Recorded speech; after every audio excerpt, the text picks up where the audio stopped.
Gurur Brahma, Gurur Vishnu, Guru Devo Maheshwaraha, Gurudeva Param Brahma, Asmai Shri Gurave Namaha.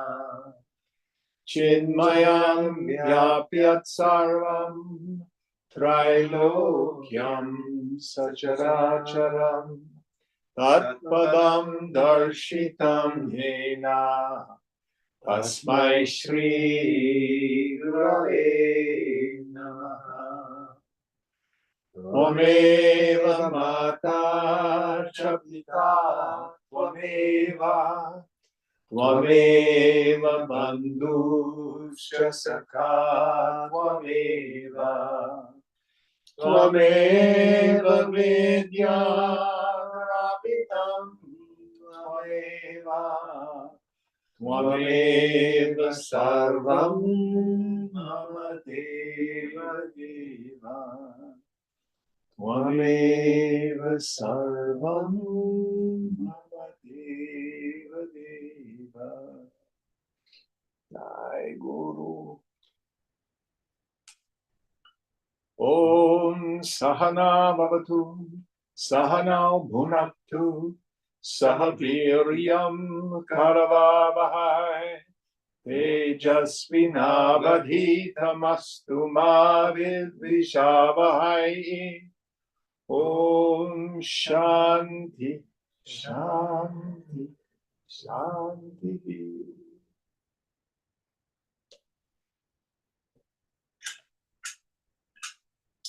So, where are we in our text? We're in chapter 11, verse 119, 119. And can you help Molly know what page it's on? That might be easier. 472. So just a little bit of catch up where we are, Molly. So this whole chapter is about the yoga of bliss, or the bliss of yoga, meaning union.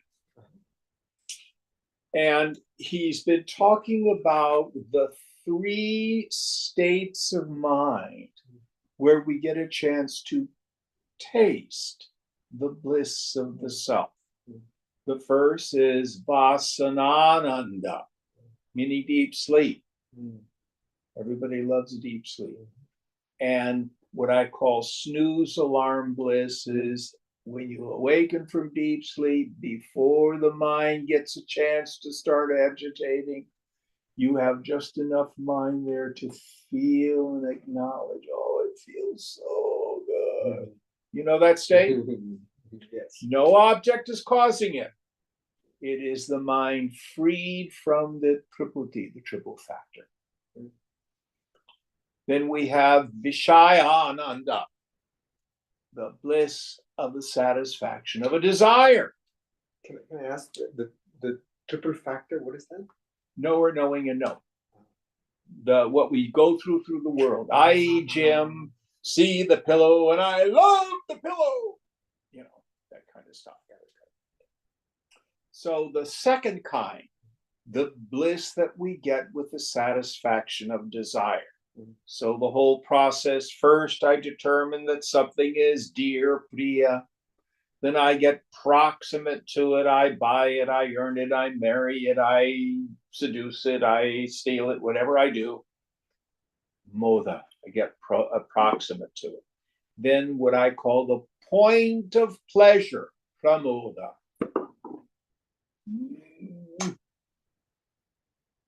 The Vikshepa Shakti, the projecting power of the mind, for a moment ceases. And I'm left with the mind freed to abide in the self. On my ignorance, what I do is I think that people, places, things, and conditions have done it. But I do experience pleasure when I satisfy a desire. And the third place is Brahmananda, when I consciously know what's going on, and I choose to unknow the mind, unhinge the mind, let everything go.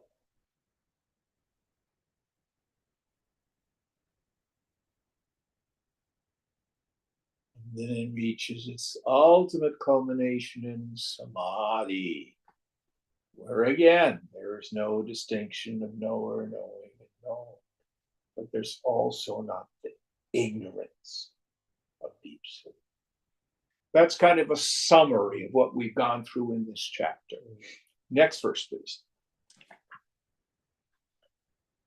Yadyap yasav chiram kalam samadhir durlabho nirnam tathapi kshaniko brahma anandam vishchayat yat yasav.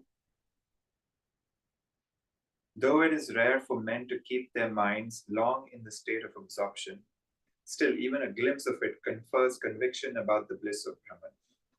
Yes. So, it is rare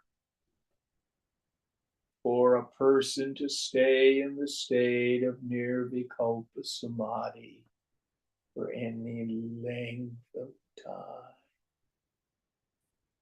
I love it that he acknowledges that. For some great souls, it's easy to do for long periods. But for most of us, these moments where everything ends are rare. But Swamiji always used to say, depth of meditation is more important than length. Any time the mind is freed from thoughting and all struggling has ceased, that's samadhi. So if we, kind of thin the mind a bit, just listen to the traffic for a moment. See if you can notice who hears what here.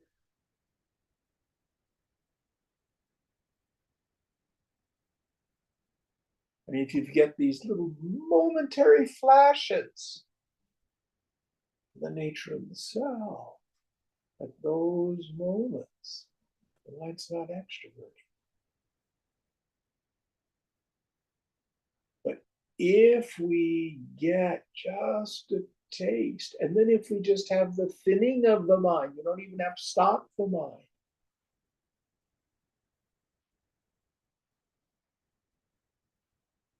Here in class so frequently, tune up, and it's so delicious. But no object is causing it. It's the mind yoked to the self. We can say when the mind ceases to be a mind, language fails us. We think of the mind as this compulsion to extrovert, to be restless and discontent.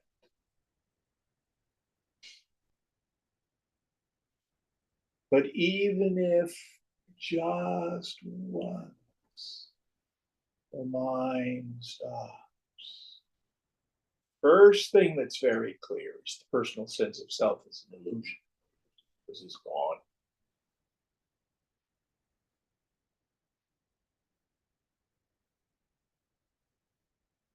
Finally know where happiness is. It's myself. Next verse.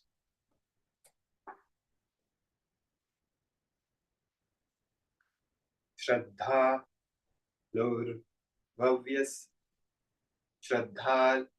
lurvyasani yotra nishchano yeva sarvatha nishchite tu sakritismin Vishwasityanda Dapyayam. A man who has full faith in the truth of this bliss and is ceaselessly industrious about getting it is sure to have even for a short while, but this is enough to convince him of its reality at other times also. Yes. So it again is a mind state of no mind, and it will pass. I'm thinking of Friday night of last week when we had our Diwali party. A couple of the people had left, and people were just gathered here in the living room. And then just spontaneously, everybody just kind of sank into that deep, thunderous silence. And there were enough people here who were experienced meditators who had the taste, the swab. Just dropped in.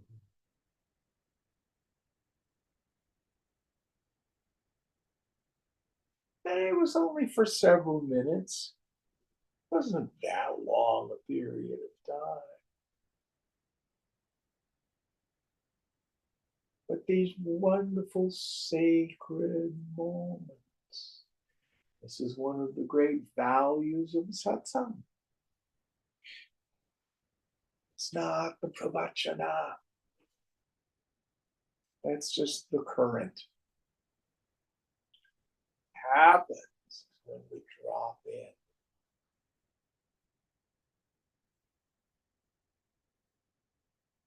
Swamiji would say, meet me there. Where are you going, Swamiji? Is this Bangalore? All minds don't get what he said.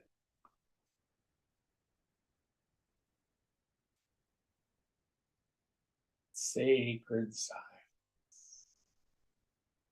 It's so empty, yet poured out, so full.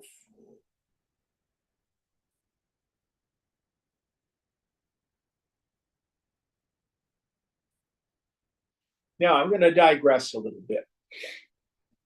There's a wonderful little book. Some of you may have heard me talk about this, called The Spiritual Teachings of Ramana Maharshi. It's the one with the foreword by Carl Jung. It's published by the Ramanam Ashram. And in that, it's mostly questions and answers.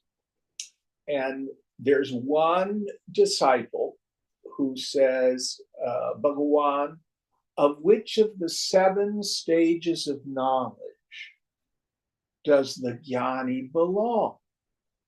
And his reference is to the Sapta Bhumikas, Jnana Bhumikas, the 7 stages of knowledge as they're enumerated in Yoga Vasishtha. Great, great text.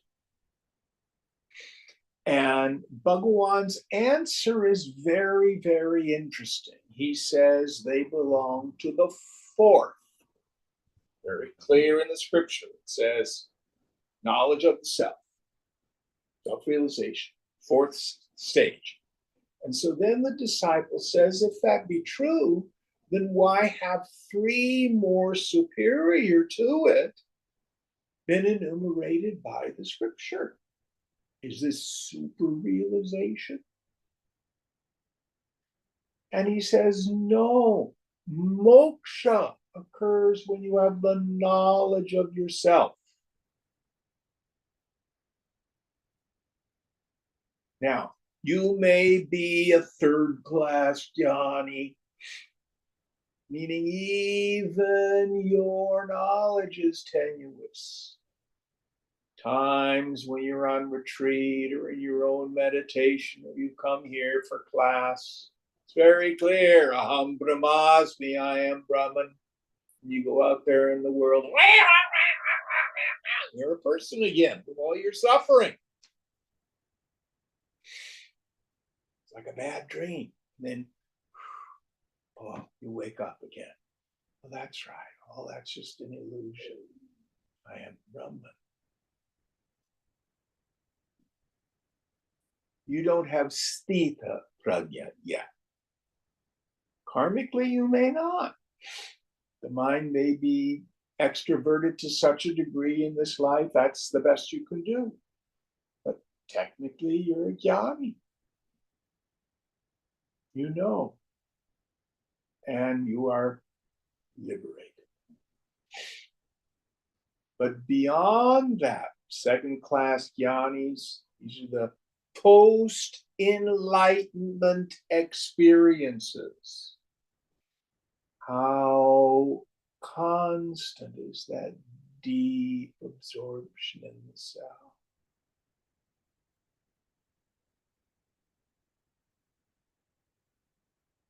And then the highest level, we have Mahatmas like Anandamayi Ma. You know, she couldn't even feed herself at times. She was just, oh,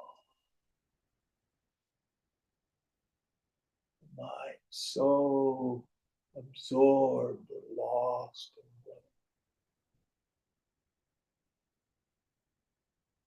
But it's not like the village idiot, because these great saints, the Shakti just pours through when their minds are so absorbed in the self. And you and I get the borrowed glory. When we're near them, we get the taste, the swab. These post-enlightenment samadhis are not to be gained by will and effort. In fact, if you're making efforts to get a samadhi, to have an experience, then you're not even a jnani yet. The mark of the jnani is he's given up all struggle. That's the great peace that jnana gives us.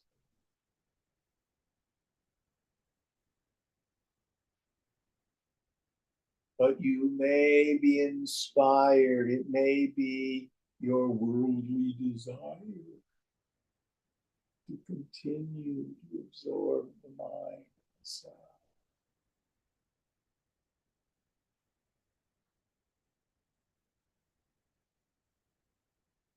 Some it comes more easily and quickly than others.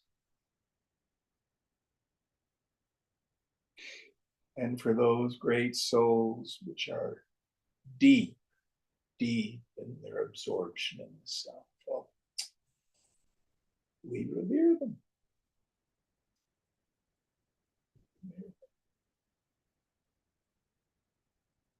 So this is more information about what Vidyaranya is talking about. But even if your samadhi is tenuous, you at least now know by direct experience two very important things. You're not a person, you're Brahman. It's always safe. And two, now you know where happiness is. It's myself.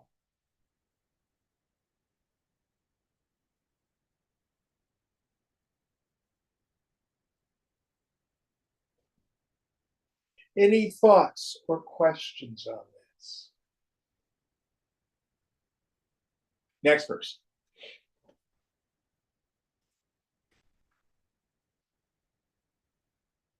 Tadrik Pumanudasina Kale Yananda Vasanam Upekshya Mukhyamanandam Bhavayatyeva Tatparaha. Such a man ignores the bliss experienced in the state of mental quiescence and is ever devoted to the supreme bliss and meditates on it.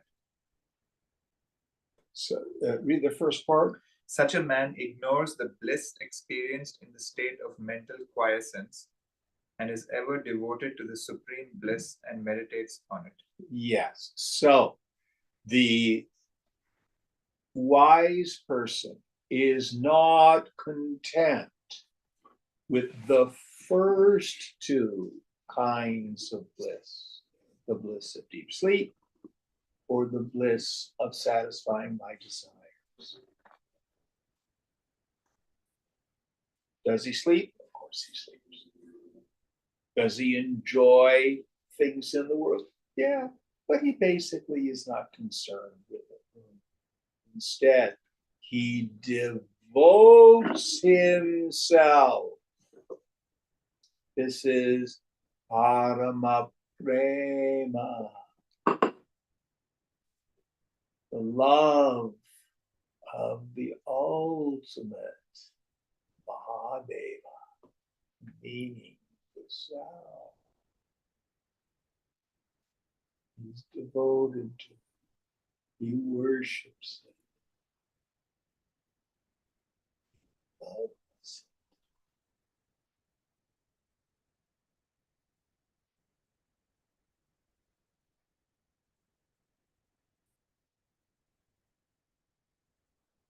Because there's no greater good.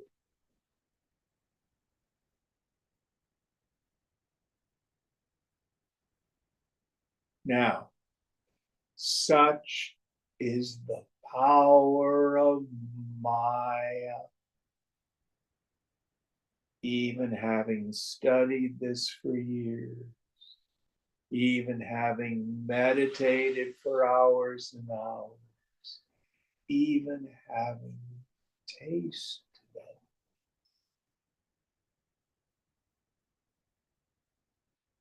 Prarabdha karma is strong. Can't help ourselves. We're extroverted into the world for a time. No blame. But the fool experiences the bliss of deep sleep and thinks, oh, give me Ambien so I can have more sleep. Or, oh, that experience was so good. Or people, places, things, and conditions. Give me, give me, give me, give me. Because he thinks the bliss is out there. But the yogi who practices absorption of the mind and the self, when they interact with the world, when the moment of pramoda happens, oh, that stopped my mind. Krishna, Krishna.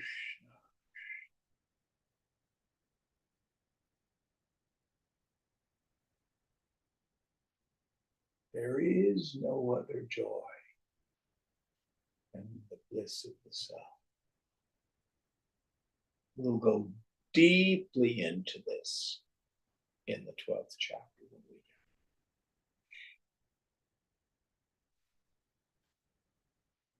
But such is the power of Maya, we forget. Next verse.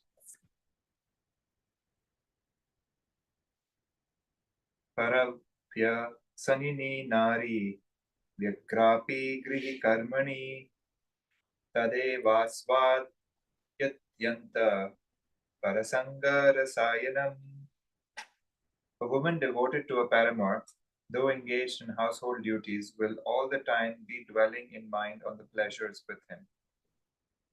So here he's using a worldly example. It's interesting how much Vidyaranya likes to talk about women and their paramours. I wonder if there's a little bit of self-revelation there. I've always wondered that. But, you know, when you and I, perhaps before you were married or you were dating, you may have been, you know, playing sports, but you're thinking about the girl or the boy. Studying, thinking thinking about so and so, doing the hokey pokey, the poofty poofty with them, you know. It's natural.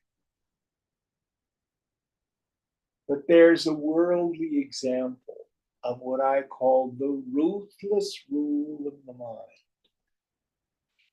The ruthless rule of the mind is the mind will return to the experience that's given it the greatest joy. So if gambling is what really gives you joy, you may know that it's bad for you. You're losing all your money. You're wrecking your home life.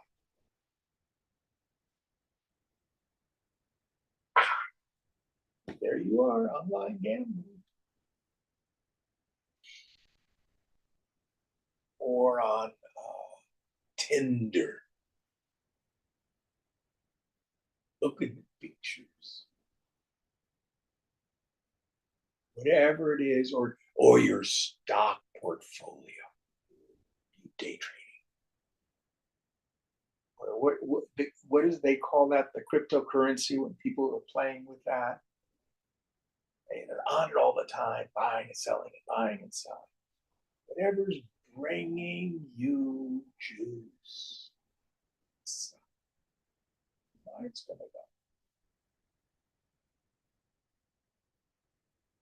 And we're very lucky. Thank God. God is the most beloved. We'll all be screwed. So all it takes is some real experience of the bliss of your own self-nature.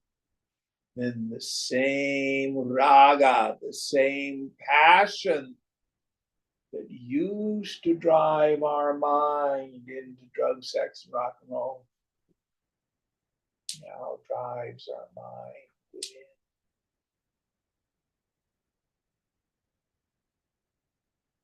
More of the sound.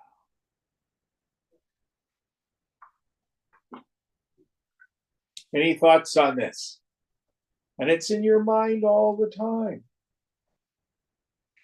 So when you're outside in the world and you see your mind extroverting into an object, here I am, being a mudha, a fool again. Come back, mind. When you're at home and you see your mind longing, oh, I'm missing out, FOMO. I'm lonely. I'm not getting what other people are getting, etc. Then let that idea be followed by, what I really want is Krishna. What I really want is the sound. Oh, Shiva.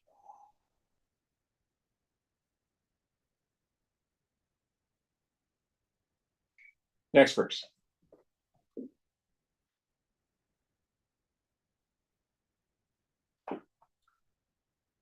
एवं तत्त्वे परे शुद्धे धीरो विश्रान्तिमागतः तदेवास्वाद्यत्यन्त बहिव्यवर अन्नपि. Similarly, the wise one who has found peace in the supreme reality will be ever enjoying within the bliss of Brahman, even when engaged in worldly matters. And he's used this word swad again, which means to taste. So even when the person is engaged in the world, just an indrawn breath, get a taste of yourself.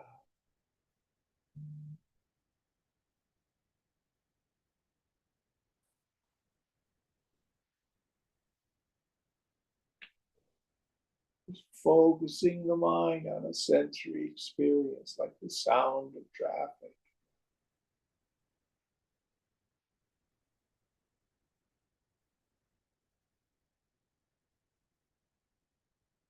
And if you get facile at it, you don't need even a support. You can just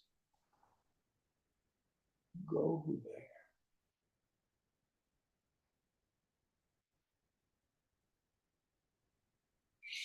And then sometimes you'll just be on the bus or at a meeting, and out of the blue, just mind will just drop in. I love the stories about Sri Ramakrishna. All you had to do was mention the word God. Just go. Well, that was a useful conversation. He's gone. It's samadhi, you know. He couldn't extrovert the mind, even have a conversation. He started to talk about God. But those very blessed people are rare.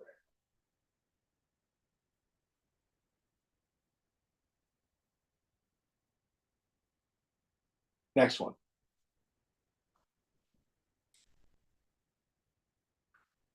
Dhiratvam kshaprabalye Yanandaswadavachaya Tiraskritya Khilakhani Tachintyayam Pravartanam. Wisdom consists in subjugating the desires for sense pleasure, even when the passions are strong, and in engaging the mind in meditation on Brahman with the desire to enjoy the bliss. Yes. So, some of us, the klesha, the affliction that is most troublesome, is desire. There are other ones. There's ignorance, there's dullness. We've looked at those in prior chapters. But if the klesha that afflicts us the most is my desire for worldly experiences, here he says, try to subjugate it, sublimate it into the desire for the taste of the bliss of the self. True story. So when I was in the ashram, this was back in 1975,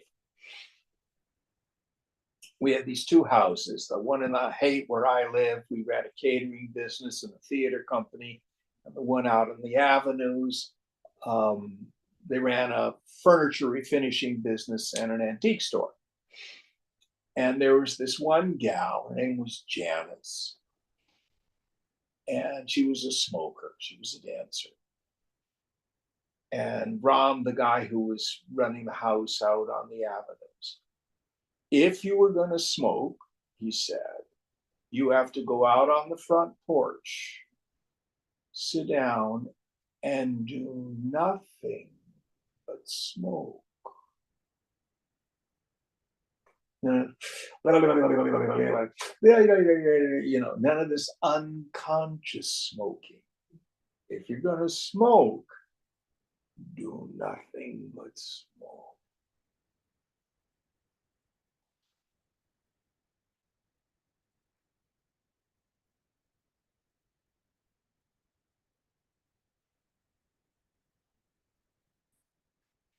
Never forget this. There was this one gal, Marlena. She'd get really tuned up. And one day she was there, and what she was doing was sanding the bottom of this drawer because it was going to be refinished. And she was there with the electric sander, and she's going, "Arr." She sanded right through the bottom of the drawer. But she was totally absorbed in what she was doing. Good yoga. And when the mind is single point pointed on an event, an experience. A single point in his mind is as good as no mind. It will reveal the bliss. So this is why Swamiji always used to say, put your mind where your hands are working. Understand when you bring the mind to a single point. It becomes a doorway to the Brahmananda Rasa Swab, the taste of the juice.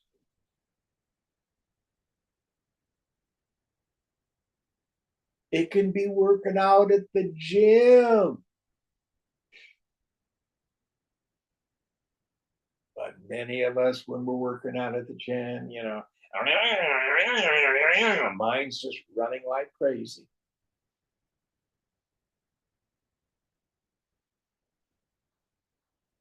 My brother studies Tai Chi Chuan, which is actually a martial art. But that's not how it's taught. Any of you, have you done any Tai Chi? I've dabbled. Yeah. But what it becomes is a meditation. So when you do the movement, you do nothing but the movement. You concentrate on the chi, which is the Chinese word for prana. Feeling it move.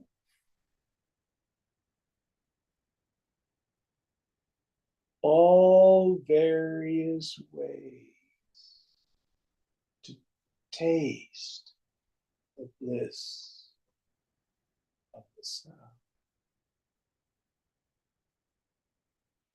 Others, Swami Tejomayananda, his mode of reveling is he loves to sing the Lord's praises. Here he is, incredible Vedanta scholar, incredible Sanskritist. He's a mushy old bhakta, that's what he is. He's playing the harmonium and singing away. It's how he revels in the self.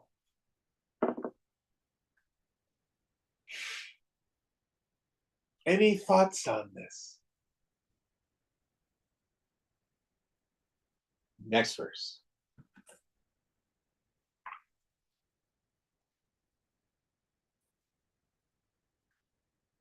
भारवाही शिरो भारम मुक्त्वा स्ते विश्रमं गतः संसार व्यापृति यागे तादृग्बुद्धिस्तु विश्रमः.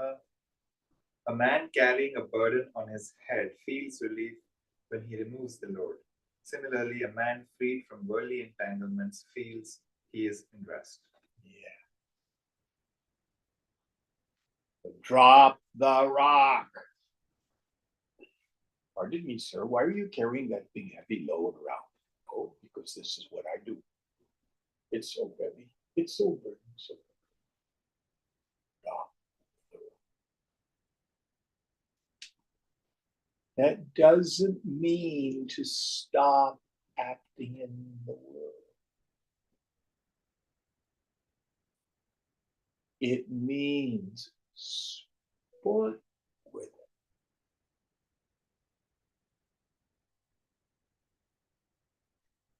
I like to say the foolish person does not take life seriously. The intelligent person takes life seriously. They have work to do. But the wise person seriously doesn't take life seriously.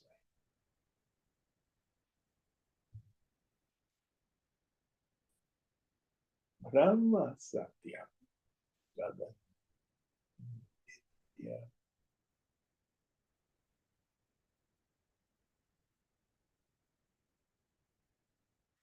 Any thoughts on this?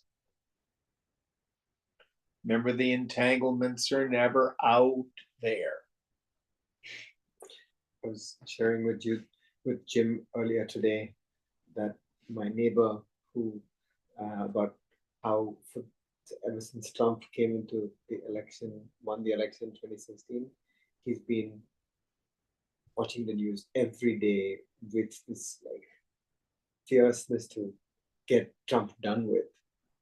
And since he lost the election last week, since then, he said that, oh, he's finally feeling free.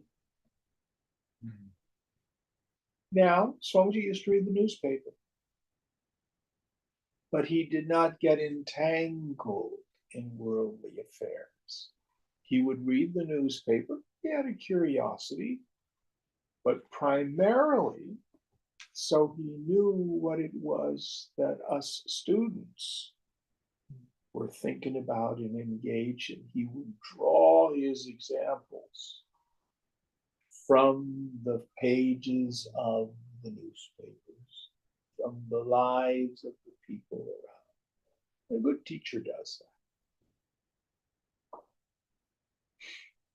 All right, next verse. It seems like the Go ahead. burden of the rock, I guess, is essentially the kind of thinking which is about the small self, which is, am I going to be okay?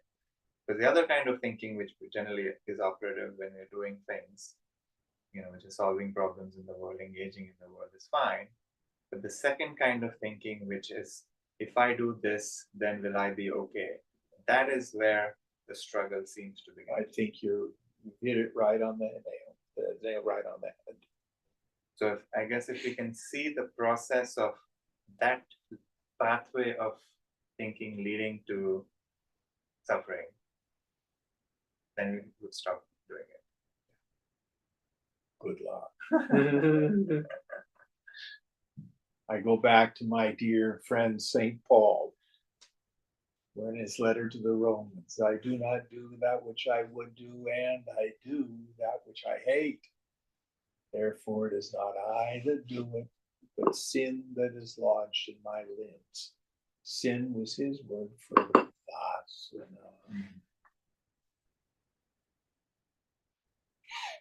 That's moving it from theory into practice. Good point. Next verse.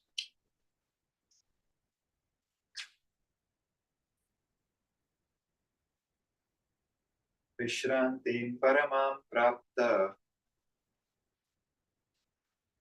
Tvaudasimye yatha tatha Sukha dukkha dashayam cha Tadanandaika tatparaha. Thus relieved of burden and enjoying rest, he fixes his mind on the contemplation of the bliss of Brahman, whether in the state of detachment or experiencing pain or pleasure according to the fructifying karma. So, stand back as the uninvolved, unattached Sakshi witness. Know what pleasure and suffering are. When the situation is conducive, the mind has sukha. When the situation is non-conducive, then I have attachment, identification.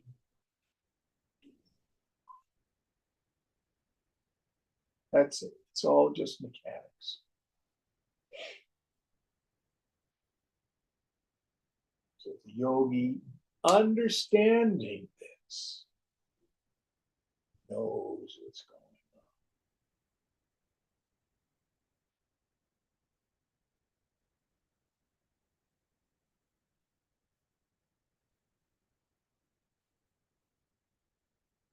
on. Doesn't get involved with stupid mind states.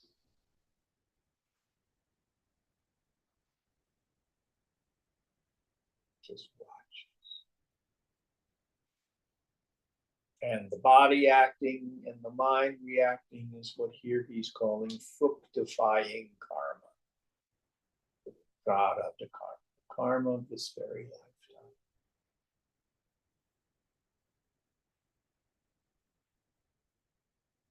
Another slogan that I like: nobody has the power to make me feel anything. That's completely axiomatic. Even if they try to make me feel stuff. Oftentimes it's the people closest to us who are hurt or angry and want to punish. Maybe we're on the other side of that. We want to make other people feel things. Next verse.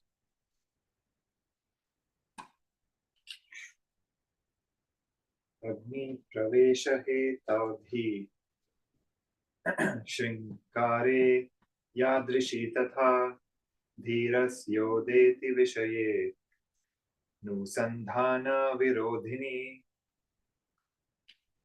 As a sati about to enter the fire considers the delay in putting on clothes and ornaments to be irritating, so also one devoted to the achievement of bliss of Brahman feels about worldly objects that obstruct the practice of meditation on bliss.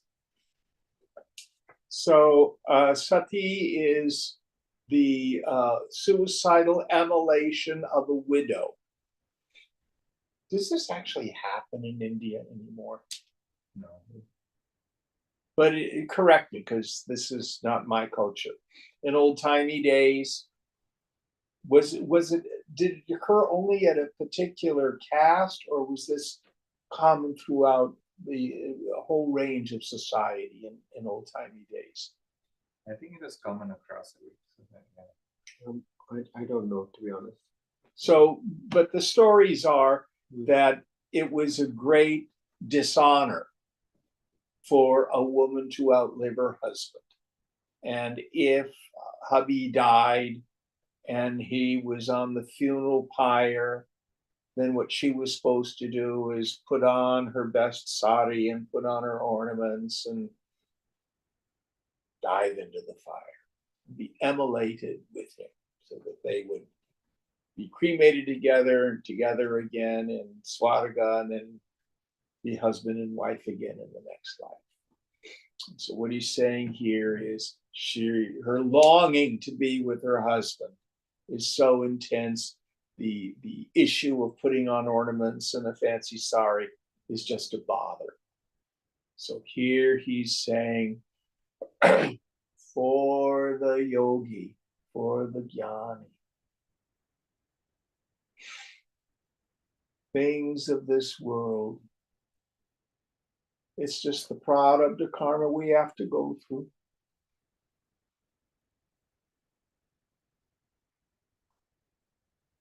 And this is why not all of us, but many of us as yogis tend to be attracted to a simple life.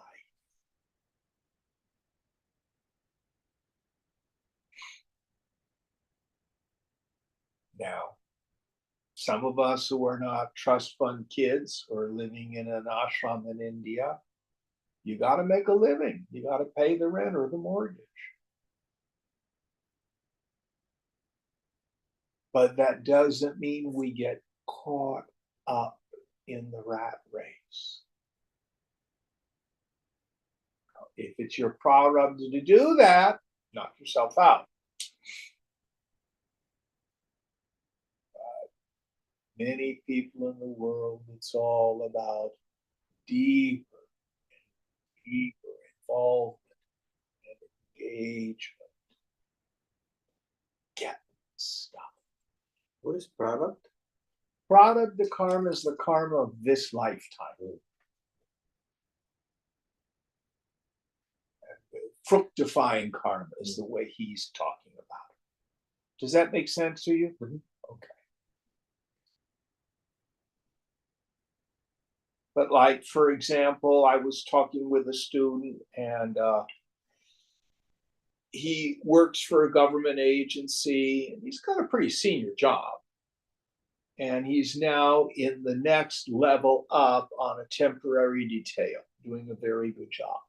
That position is open and he put in an application to get that job permanently. And he was not selected for it. But he's a really good yogi. Right? He's content to go back to his former position.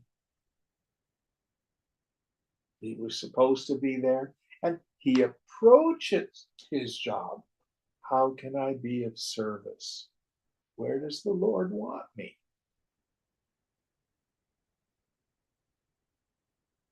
One of the reasons he's been so successful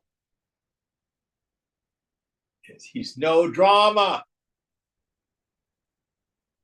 Very good at working with various peoples. Other people, the radar's down. No drama. This is not something that he's come by naturally. It's the result.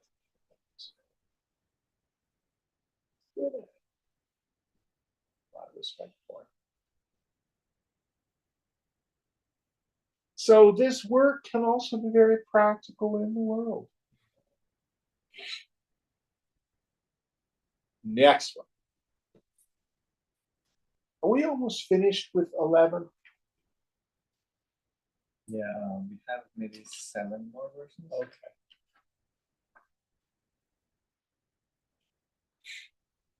Avirodhi sukhe buddhi swanande cha gamau kuruvantyaste kramadesha kakakshiva ditastataha.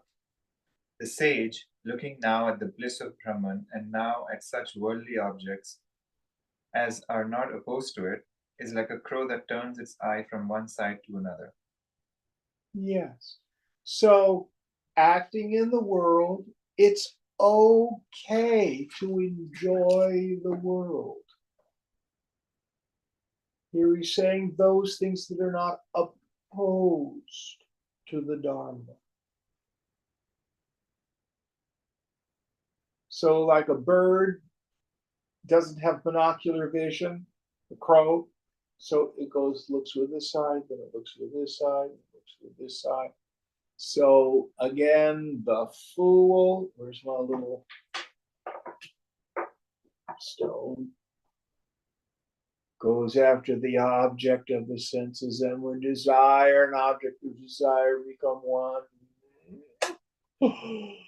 That's such a wonderful widget. Give me more widgets. The man or woman of knowledge. Ah, widgets are here. I like widgets. Force of the past maturing.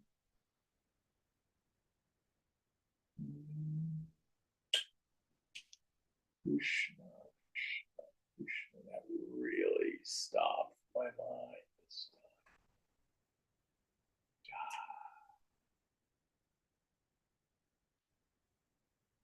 Object disappears into the bliss of the sound. So the yogi is not afraid of the world. Listen very carefully. This is subtle, advanced teaching. In the end, desire is not an impediment to realization. It's attachment. You can desire something in the world if you can let it go.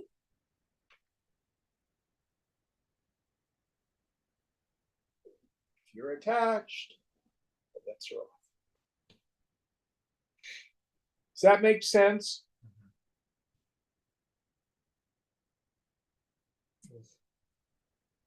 Next verse.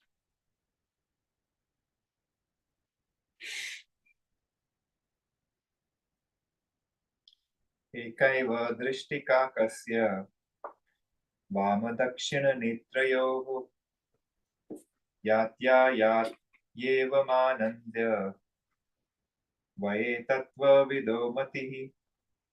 The crow has only a single vision which alternates between right and left eye. Similarly, the vision of the knower of truth alternates between the two types of bliss, of Brahman and the world. Yes. So when the mind is moving outward into the world, it's all Brahman, Sarvam Kalvidam Brahma. But what is the world for him or her? I like to say it becomes trinkets and baubles.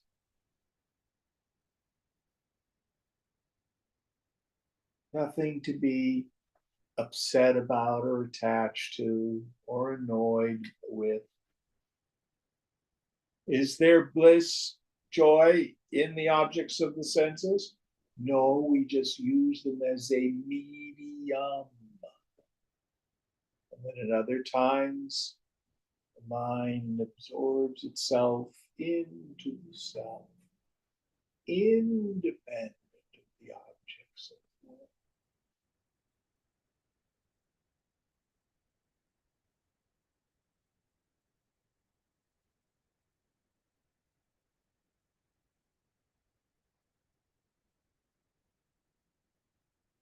The whole next chapter, we're going to get into this, but I'll say the principle now. There is no such thing as worldly pleasure. In the beginning, we tell the mumukshu, you have to let go of your attachment to worldly pleasures and become a mumukshu, a seeker after liberation. Well, in the end, actually, the world is shunyata. It's empty. It's absolutely neutral. Let me give you an example. Is the speed of light joy-giving or misery-producing?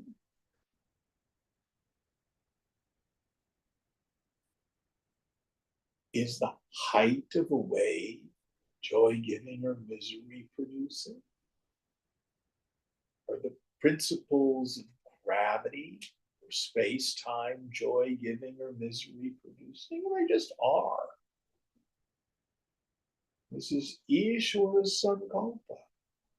I tell you, every name and form, gross and subtle, is no different.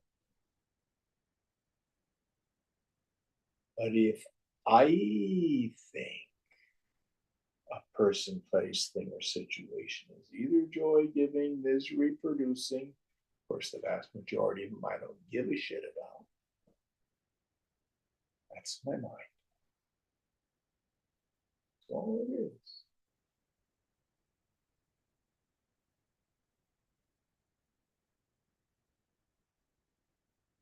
So the jnani walks through the world, sometimes looking like a desire of desires. The truth is meaningless.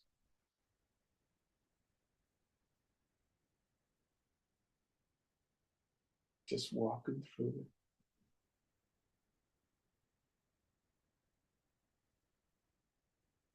Next one.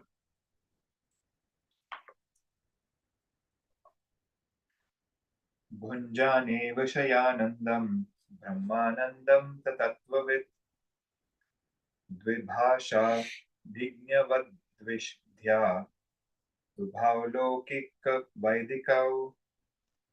Enjoying both the bliss of Brahman taught in the scriptures and the worldly bliss unopposed to it, the knower of truth knows them both in the same way as one knows two languages. Yes. Oh, what a beautiful metaphor. So most of you, so your mother tongue is Malayalam, right? Mhm. Yes. And you know English. Yes. So when you're with another South Indian, you can speak Malayalam and you can also switch into English. What do you and Sandra speak at home? Both. Both. Yeah. Do you and Soundarya speak Hindi at home sometimes? Sometimes, yeah. Yeah. We Americans don't even speak English.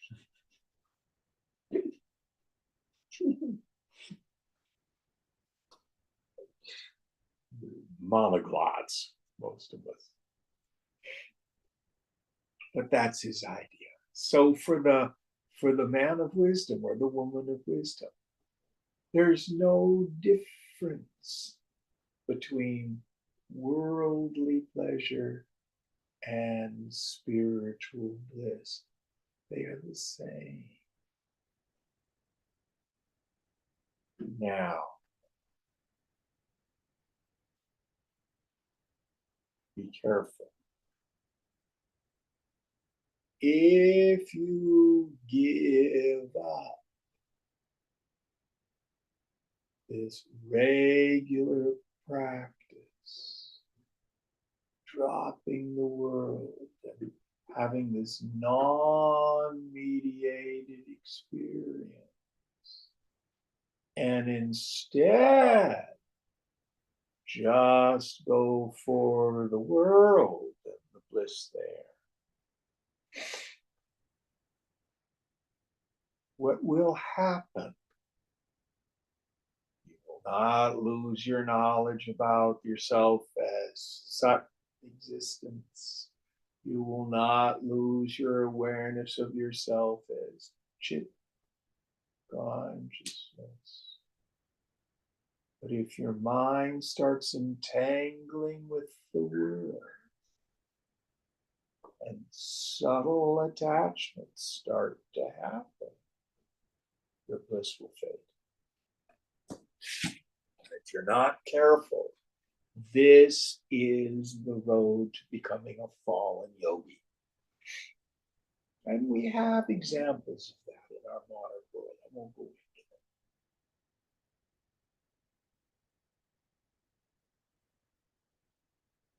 People who find themselves, because nothing matters, deeply engaged in the phenomenal world in ways that are harmful and hurtful to other people.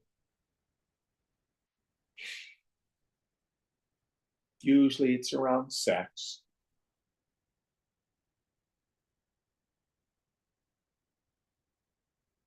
We hear all sorts of stories.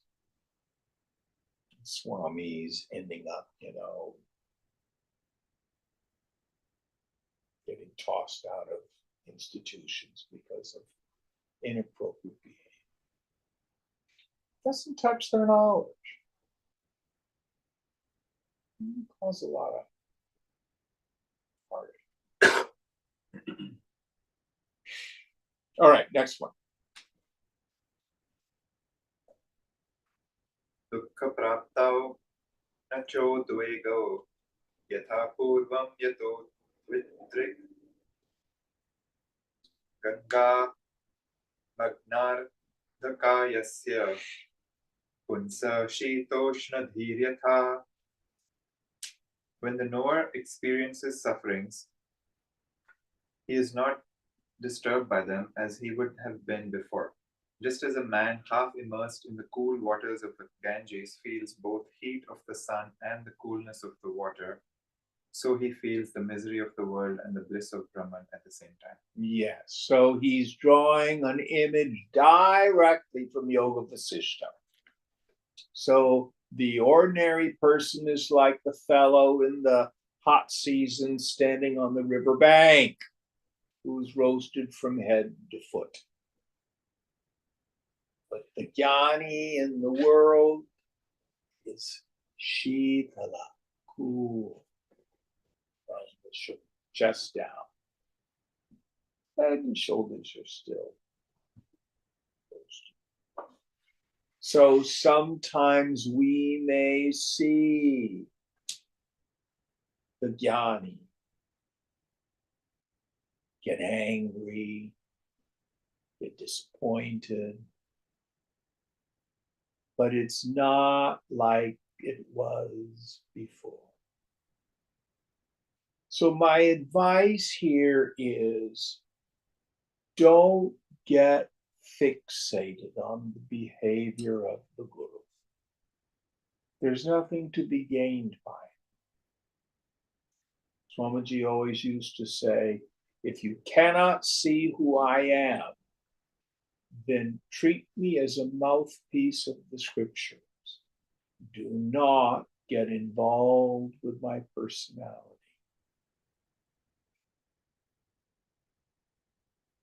I took him at his word.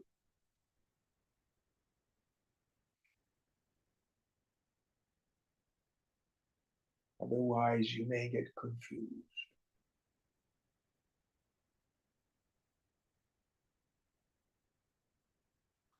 I remember all sorts of people had all sorts of ideas about Swamiji's personality.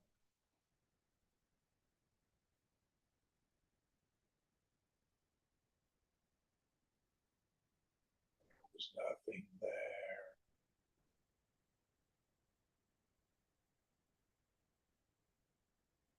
It's just emptiness.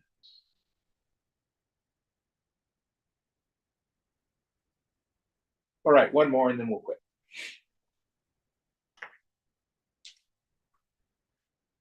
Ittham jagarane tattva vido brahma sukham sada bhati tadvasana janye swapne tadbhasate tatha. The knower of truth, experiencing the bliss of Brahman in the waking state, experiences it also in the dreaming state, because it is the impressions received in the waking state that give rise to dreams. Yes. So you may find yourself being conscious of the bliss of the self experienced in dreams, and it may not. But it doesn't matter. The point is, when you wake up in the morning after having had a pleasant dream, oh, I can, this is what happened. He knows. Krishna, Krishna, Krishna. There is no such thing as worldly pleasure. There's only Brahman. We either experience it in the world in a mediated form through a medium, or we have an immediate experience of the bliss of Brahman and letting go, absorb the mind directly in the self. All right, we'll quit here today. Om Purnamada Purnamidam Purnat Purnamudachyate Purnasya Purnamadaya Purnameva Vashishyate. Om Shanti Shanti Shanti. Hari Om Sri Guru Pyo Namaha.